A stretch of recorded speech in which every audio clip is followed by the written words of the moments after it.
ভালো থাকুন মাস্টারমশাই, আর ভালো থাকুক আপনার সদাই ফকিরের পাঠশালা। নানান দুরারোগ্য মারণ ব্যাধিতে আক্রান্ত সমাজে দুস্থ আর দুর্ভাগ্যপীড়িত মানুষদের আপনার মতো অবলম্বন খুব দরকার। 2021 সালে পদ্মশ্রী পুরস্কারপ্রাপ্ত সদাই ফকিরের পাঠশালায় গেলে দুহাত ভরে নিয়ে আসবেন ভালো লাগা, আর জানতে পারবেন, সর্বোপরি ছুঁতে পারবেন রক্ত মাংসের ঈশ্বরকে, যিনি সারা জীবন নিজের সর্বস্ব দিয়ে মানব সেবা করেছেন, গড়েছেন সমাজ সংস্কারের কারিগরদের, ছাত্রছাত্রীদের 2 টাকার বিনিময়ে পড়ানো ছাড়াও থ্যালাসেমিয়া আক্রান্তদের পাশেও দাঁড়িয়েছেন। কোনো এক সকালে নিত্য পুজোর ফুল তুলতে গিয়ে এই মারণ রোগে আক্রান্ত একটি বাচ্চা ছেলে এবং তার মাকে দেখে নিঃশব্দ সংকল্প করে কাজ শুরু করেছেন এই মারণ ব্যাধির সঙ্গে লড়ার।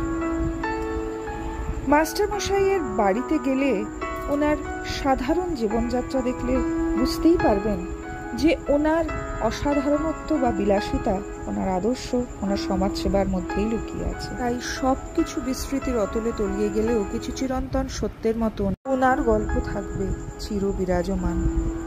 আজ গুড টার্ন চ্যারিটেবল ট্রাস্টের হাত ধরে সুযোগ হয়েছিল সদাই ফকিরের পাঠশালার মূল্যবান সময় কাটানোর। গুড টার্নের মুখ্য অভিভাবিকা চন্দ্রানিধির স্নেহময় রূপ বারবার চোখে ধরা পড়ছিল।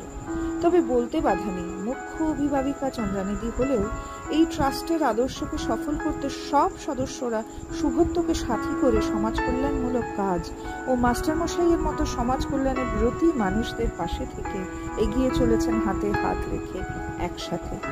চন্দ্রানিধি, সুপর্ণাদি, সুপ্রীতমদা, শর্মিষ্ঠাদি, সুমনাদি, মিনতিদি, কৌশিক সেনদা, রাজীবদা, চৈতিদি, শতাব্দী, ঋত্বিকদা, কৌশিক ব্যানার্জিদা, জয়িতাদি, সন্তান সম আবির, বিশ্বদীপদা, নমিতাদির সঙ্গবদ্ধ প্রয়াস এদিন মুগ্ধ করেছে আমায় বারংবার।